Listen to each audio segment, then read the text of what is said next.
زونك چاو جسرا زونك جيكوت نخرو خالي.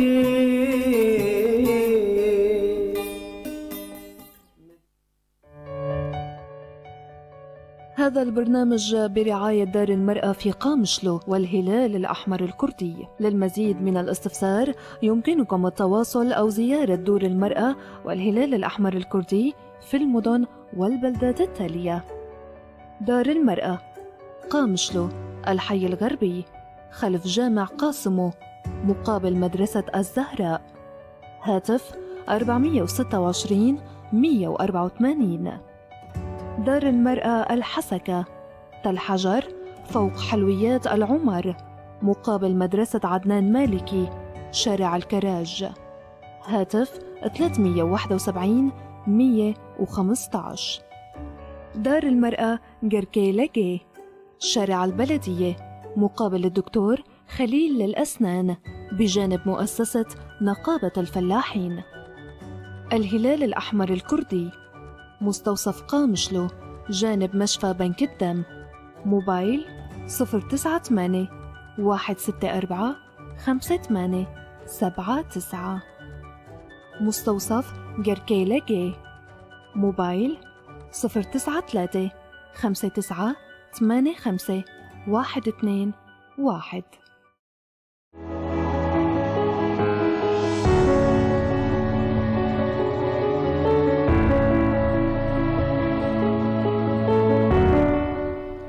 مساء الخير مستمعينا متابعي إذاعة بوير FM. أهلا بكم في حلقة جديدة من برنامجنا الخاص بالمرأة برعاية الهلال الأحمر الكردي ودار المرأة في قامشلو.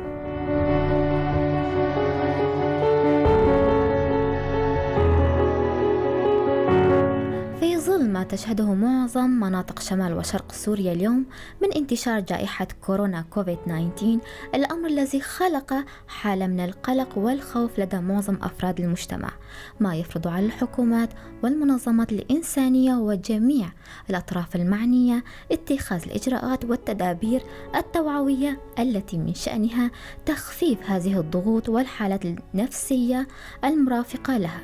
وهنا يجب عدم الإغفال عن أهمية الدعم النفسي والاجتماعي على مستوى الأسرة والمجتمع.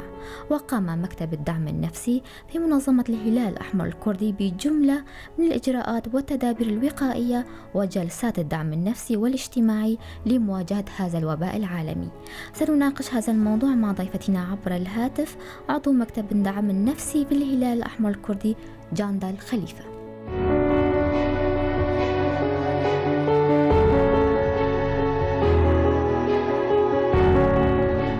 مساء الخير سيدي جاندا. مساء الخير، سلام عليكم ورحمة الله وبركاته. أهلا. في البداية سيدي جاندا، لو تتحدثي لنا عن آلية عمل مكتب الدعم النفسي في منظمة الهلال الأحمر الكردي في ظل انتشار فيروس كورونا كوفيد-19 في المنطقة. تمام، سلام. صوتي عم يعطي شوي صدى. صوتي واصل سلام لعندك؟ نعم، صوتك واضح.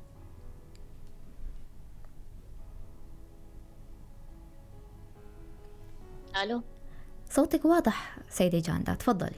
تمام سلام. مثل ما بتعرفي الهلال الأحمر بظل هالظروف وهالواقع أكيد تمام ما وقف عمله، ما وقف كل النقاط. الهلال الأحمر كانت تشتغل وكانت تقدم خدماتها للمستفيدين بالأطفال، النسائية، بالداخلية، وقص حتى الدعم النفسي.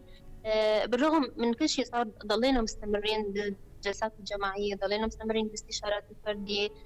طبعا هون سلام عملنا تقنية جديدة سويناها، هي تقنية الاستشارة عن بعد أو الخط الساخن. يعني متابعة كل الحالات اللي كانت تجي أو حالات كانت سابقة قبل عن طريق الخط الساخن، واستقبال كمان حالات جديدة. نعم. وفي تقنية سويناها كمان، هي الجروبات الإلكترونية، كمان كان يعني إلى أثر حلو كتير، وكانت حلت كتير صعوبات، شكل صار في حظر وسكرت الطرقات، فكتير كان المستفيدين ما يقدروا يصلوا للنقاط المستوصف أو نقاط ثانية. فالخدمة أكيد وفرت عليهم الطريق ووفر عليهم الوقت كمان. نعم، ممكن توضحي أكثر شو هو استشارات عن بعد والخط الساخن سيدي جاندا؟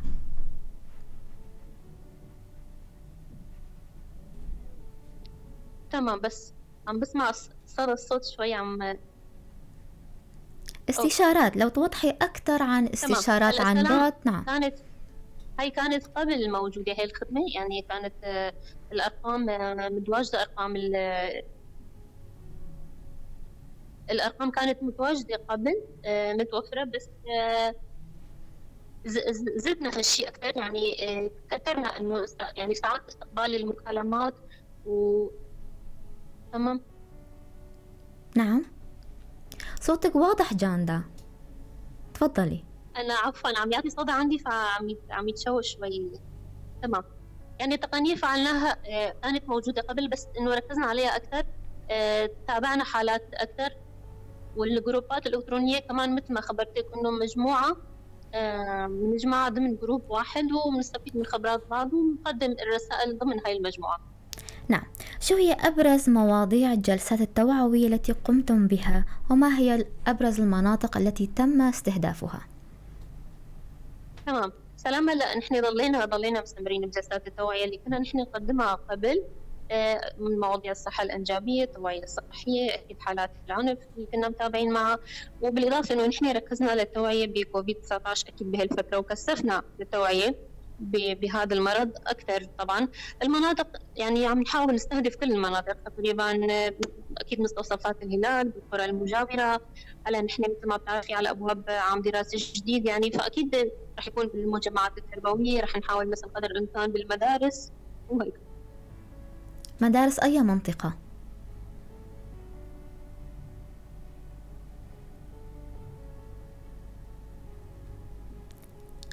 سيدي جاندا، مدارس أي منطقة؟ هلا أكيد أنا عم بحكي عن المنطقة، نحن هون من منطقة معبدة، رح يكون في تنسيق، رح نبلش بالمجمع التربوي. أكيد أنه نحن ما رح نقدر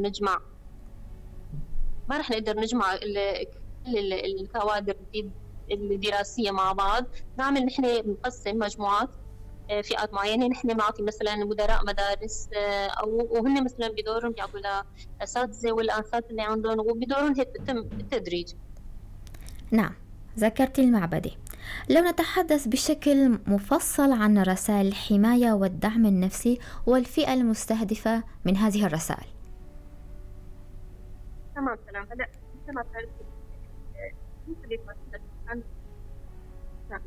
يعني موجود فيه كثير مشاعر، هي مشاعر كانت مؤقتة، انه انطلب منك انت وعائلتي انه تضلوا فترة طويلة مثلا بالبيت، تجنبوا تواجد اشخاص. هذا الشيء نحن لازم نعرف انه كان لحمايتنا ولحماية الناس اللي بنحبهم، مساعدة الاشخاص اللي بنحبهم، نعتني فيهم، ندعمهم اذا يعني يحسوا بالمرض او شيء. نضل نحن دائما نتبع الاجراءات بغسل الايدي والتباعد الاجتماعي وهي الامور التمامة. البقاء بالمنزل، عمل مش مثلا بدي اقول انه مثلا اللعب منع انه نحن اطفالنا مثلا يلعبوا خارج البيت، يشوفوا اصدقائهم. هذا الشيء ولد عندهم غضب، ولد عندهم قلق، حزن. اكيد فنحن هذه ردود الفعل بدنا نعتبرها عاديه، بدنا نعتبرها انه حاله طبيعيه، واكيد لازم نثبت.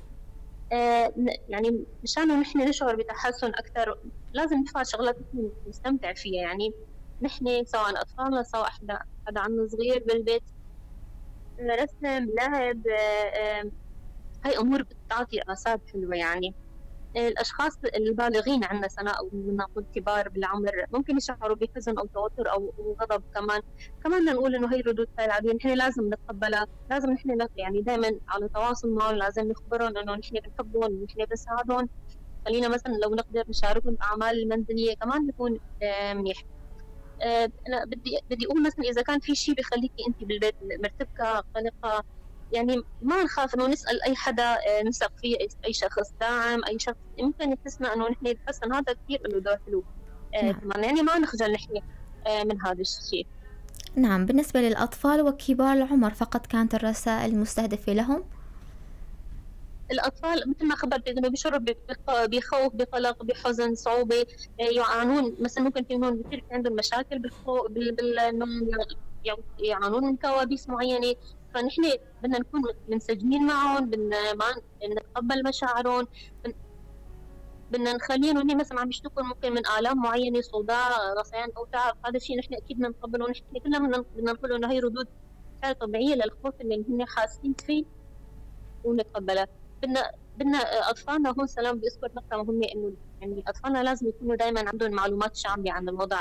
يعني انه الطفل عندك بده يكون عرفان اسمه مضبوط، بده يكون عرفان عنوانه مضبوط، انت بتكوني مأكده انه حافظ رقم مضبوط، في حال صار اي شيء حافظ اسمه بالكامل، عنده اسماء اشخاص هن واثق فيهم، مشان ممكن اذا صار اي ظرف او طرأ اي شيء يعني هو بيكون عارف مثلا لو يلجأ او ممكن شو يعمل او ممكن شو يتصرف. هون قصدك في حال أهاليهم أصابوا بالكورونا؟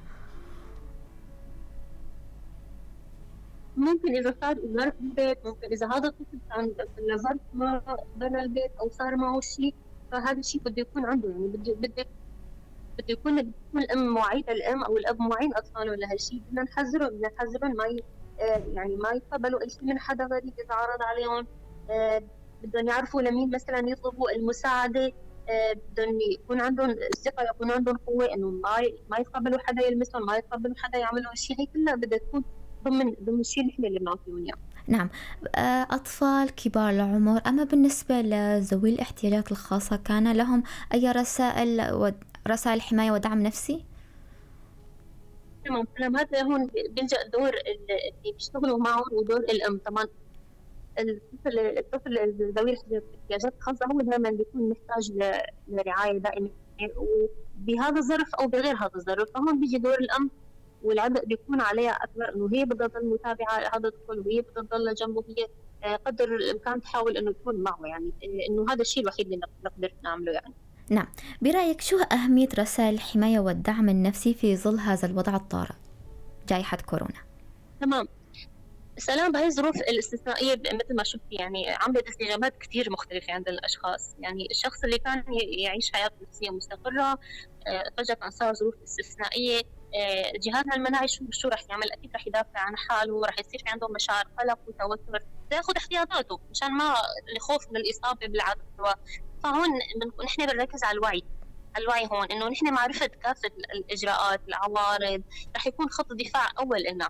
يعني نحن نعرف إنه هاي المشاعر اللي انتابتنا مشاعر استثنائية، يعني انتابتنا مشاعر قلق توتر، لازم نحن نعرف إنه هاي المشاعر زائفة، يعني مشاعر رح تزول، والإجراءات نحن اللي متخذها أكيد رح تحمينا إن شاء الله من الإصابة. وهذا القلق والتوتر بدنا نقول إنه رح يروحوا. مضمون الرسائل أكيد نحن لما نطلع عليها ونتبعها رح نعرف الحقائق عن هذا المرض، رح نعرف إنه هي مشاعر سلبية. وسائل الحماية كثير مهمة. أنا بدي ركز علينا إنه ندرك إنه يعني سلام، إنه مو أنا لحالي وغيري، يعني كلياتنا نحن بنواجه هذا التحديات. هذا الخطر يعني بدي خبرك إنه بيواجه العالم أجمع، هو تحدي لكل شخص، فكل شخص بده يكون حسب قدرته وحسب إرادته. نعم. لما أقمتم هذه الجلسات شو كانت أهمية هذه الجلسات للنساء والأطفال وكبار السن، وكيف تقيمون الاستجابة لجلسات الدعم النفسي؟ كيف كانت استجابتهم لهالجلسات؟ تمام. سلام. عموما الفيروس أثر على كل الفئات المجتمع، يعني على الكل، على النساء وعلى الأطفال وعلى كبار السن. من بداية انتشاره يعني ترك كمية كبير، جاب يعني اجى معه هالفيروس وجاب معه كمية كبيرة كثير من الخوف ومن الهلع كثير بين الناس، بسبب انه خوفا من الإصابة بهذا الفيروس. نعم. فمن هاي الفترة فئة الأطفال كثير أثر، بس بدنا نحاول نركز على نقاط مهمة وعلى أهمية الجلسات اللي بنعملها مثلا لألون. تمام. نعم. الأطفال سلام، المشاعر اللي عن طريق الكبار، الشخص الكبير واقف قدامه قلق وخايف ومضطرب، أكيد هالمشاعر ممكن بكثير حالات تنتقل للأطفال كمان، فهالشيء رح يأثر على سلوكهم، رح يأثر على شخصيتهم، رح يأثر على حالتهم وصحتهم النفسية. فكتير كتير مهم هون إنه نحن نصغي للطفل، نسمع أفكاره، نعرف شو في عم يدور براسه، ننصحه. يعني ممكن هاي الأطفال ممكن عم أخذين معلومات غلط، أو عنده مثل ما بتعرفي الطفل عنده كتير خيال واسع، فممكن هذه الخيالات وضغوطات تؤدي لمشاكل نفسية وضغط نفسي بيأثر سلبا أكيد على سلوكه. ممكن نحن المعلومة الصحية اللي عندهم إياها نحن نعطيهم إياها، أكيد نعطيهم إياها سلام بشكل مبسط بشكل سهل. ممكن نعطيها بشكل مثلا ما بهالضخامة نعم. أو هالخوف. نحن لازم أكيد نعبر، نخلي الطفل يعبر عن مشاعره، على الشيء اللي عنده إياه، على الشيء اللي بخوفه. ودائما نركز على الثناء، انه ياخذ الامور الوقائيه سواء كان باي مكان ممكن يتواجد فيه، بالبيت، بالمدرسه. نفهمه انه هذا المرض ما مخيف كثير. نشغله بامور ايجابيه، يعني نحكي معه عن شغلات هو كان يحبها. نتابع افلام كرتون مع بعض، كثير هذا الشيء له اثار حلوه. نعم، هاي بالنسبه بشكل للاطفال. مبسط اما للأطفال. بالنسبه لكبار السن، نعم. تمام. عم بسمع صدى صوتي، عم انطر ليخلص الصدى. نعم، بالنسبه بالنسبة لكبار لكبار السن يعني السن. اكيد بدنا نتلافى اكيد الاثر النفسي السلبي لهي فيروس على كبار السن. اكيد بدنا نزيد التواصل معهم. بدنا هون تطلع ايجابيات السوشيال ميديا. سلام. ممكن مثلا انا ما فيني زورهم او ما فيني انا اشوفهم، بس انا ممكن اتواصل معهم عبر الكاميرات، عبر الفيديو. معهم مجالات حوار. ممكن انا اركز على نواحي ايجابيه معينه ترفع المناعه عندهم. سلام في مصطلح هون نحن بنسميه قوه الشفاء الذاتي. يعني قدره موجوده عند كل خليه، انه خليه قادره على الشفاء ذاتيا، يعني مثلا دون ادويه او دون. بس هي محتاجه لتعزيز، محتاجه لدعم، محتاجه لتقليل نحن من هي اخبار الكم الهائل اللي عم نشوفه، الاخبار الحلوه. فهالشيء رح يتطوع عنا ورح يقوي مناعتنا.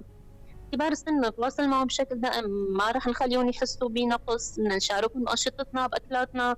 هي أمور كمان تعمل عندهم آثار حلوة. نعم، خاصة أنه كبار السن أكثر عرضة للإصابة بكوفيد 19.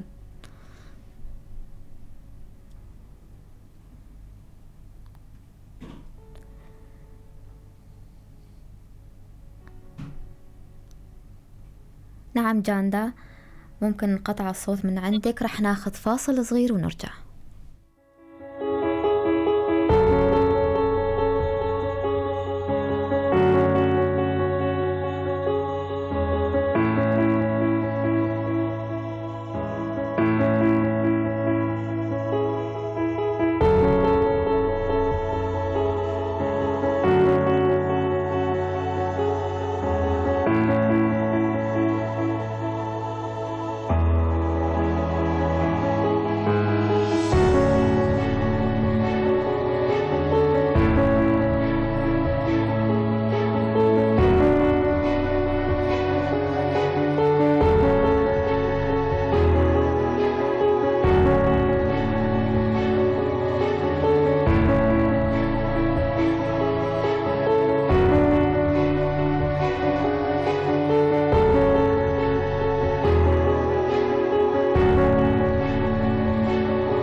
أهلا وسهلا فيكم مرة تانية مستمعينا ومتابعي إذاعة بوير اف ام في حلقة خاصة حول أهمية الدعم النفسي والاجتماعي في ظل جائحة كورونا.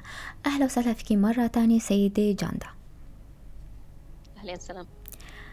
جاندا، حكيتي قبل فاصل عن أهمية رسائل الحماية والدعم النفسي وكيفية الاستجابة من قبل الأطفال وكبار العمر لهالجلسات وهالرسائل.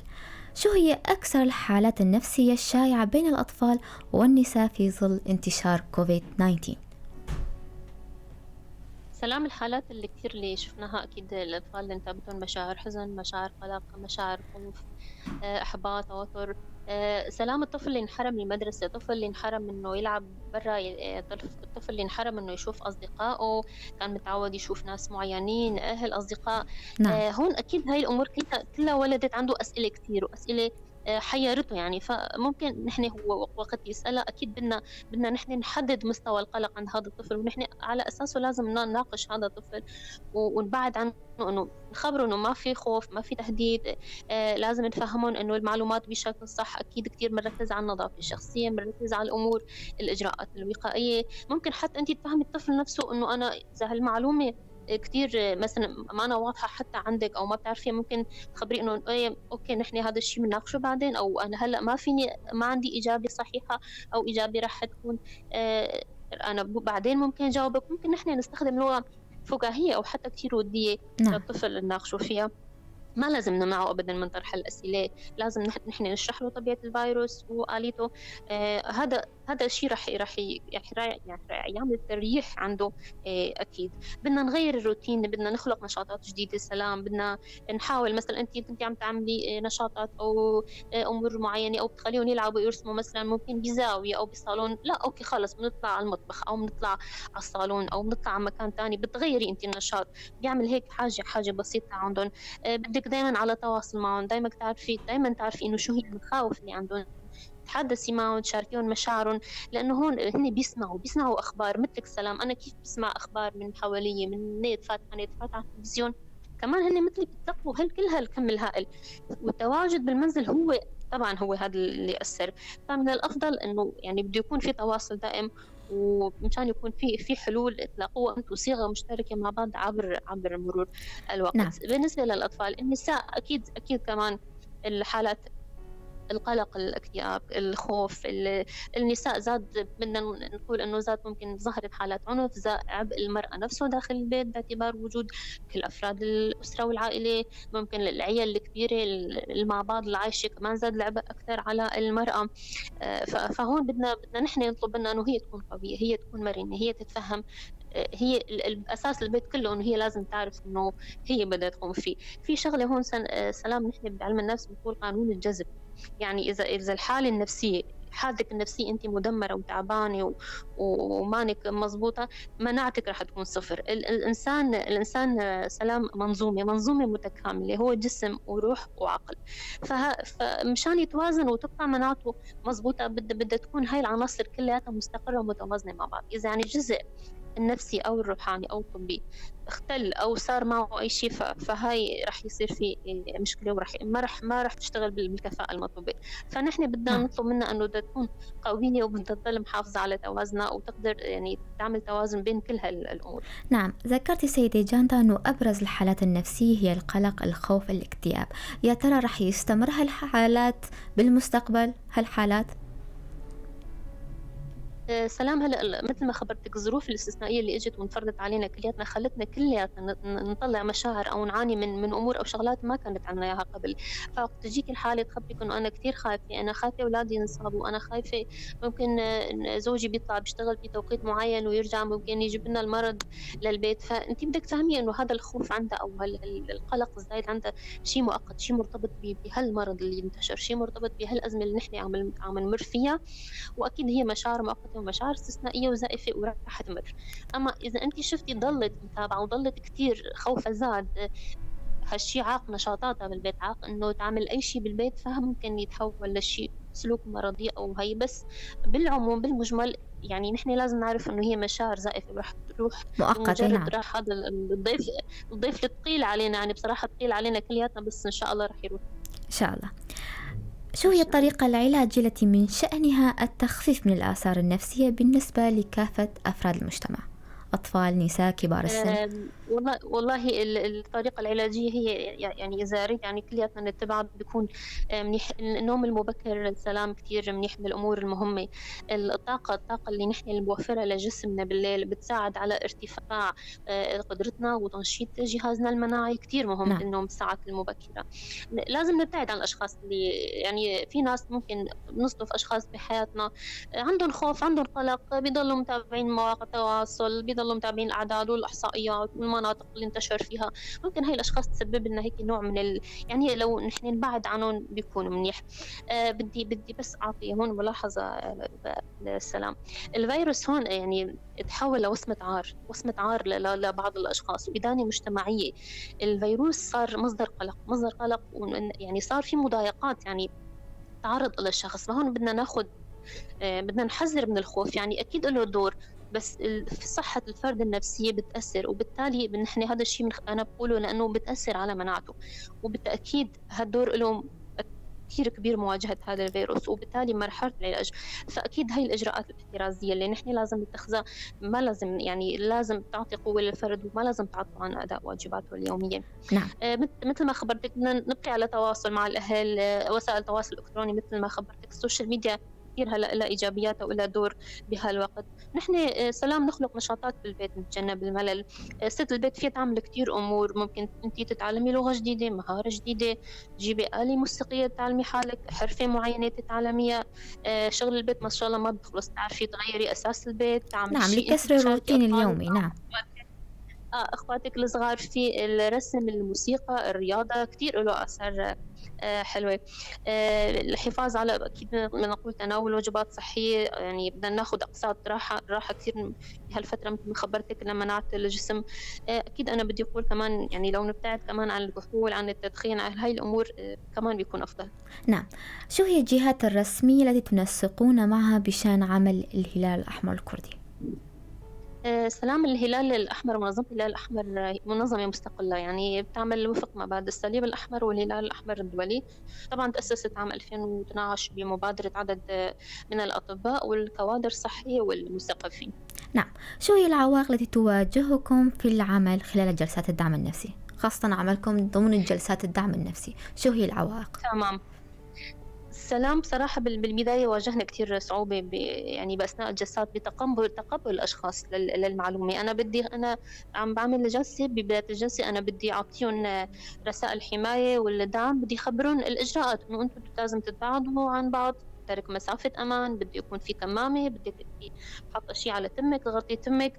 كتير كان في يعني عدم تقبل، عدم إنه ما يعني في فئة من الناس البعض ما كانت تتقبل هذا الشيء، أو إنه تاخذوها بدنا نقول على محمل الجدية، يعني أو ثقافة إنه يعني نخبرهم إنه مثلا نخفف السلام على البعض، نخفف إنه خلينا نكون شوي، أنا ما سلمت عليكي مو معناها ما بحبك أو بطلت أحترمك أو لا. ففي ممكن تجيكي حالات إنه ما تتقبل هالشيء. يعني إجت أنا عم بعطي جلسة، عندي حالة 2 جارات بعض كمان قاعدين جنب بعض، فعم خبرهم إنه يا ريت نخفف السلام وهالأمور. فعم تقلي لا والله يا أنا جارتي، وكل ما إذا شفتها باليوم 7-8 مرات بدي أسلم عليها. في أمور يعني شوي كان في تقبل عندهم يعني شوي صعب. واجهتنا صعوبة إنه المستفيدين كان في منهم حرموا من خدمات، طبعا مثل ما عرفتي شفتي تسكير الطرقات والحظر اللي صار، هالشي يعني ممكن شكل صعوبة للبعض إنه الوصول للخدمات.